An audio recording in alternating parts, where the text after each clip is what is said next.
চকুর পানি ও জায়গা থেকে ডাইরেক্ট রাসূলের চকুর পানি হোক সুবহানাল্লাহ। আখলাকুল্লাহ পাগল হয়ে গেলেন। এইমাত্র নবীজি কি বললেন, স্বপ্নের ব্যাখ্যাটা কি হয়।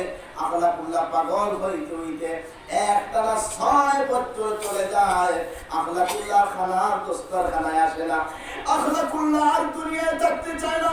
জঙ্গলের ভিতরে ঢুকে ঢুকে বলে, মালিক ও আল্লাহ, তোমার হাবিবের স্বপ্নের ব্যাখ্যাটা কি আমি জানতে চাই। 6 বছর যাওয়ার পরে একদিন বড়বিহীন জঙ্গলের ভিতরে ঢুকছেন আর ঢুকিয়েছে তারপর যাবে, আল্লাহ তোমার হাবিবের স্বপ্নের ব্যাখ্যা। আচ্ছা শুনছেন, আপনারে আমারে যদি আল্লাহ রাসূলের স্বপ্নে দেখা দিয়া একজন জেনারেল মানুষ, আম মানুষ, হেঁটে কামলা চাষি মানুষ, কৃষক মানুষের যদি আল্লাহ রাসূলের আতো দিয়ে সুকুমানি বানায়া হয়, ও আখলাকুল্লাহ আপনার মনে হলে আব্দুর রহিম বলা নাম, ও আব্দুর রহিম আমার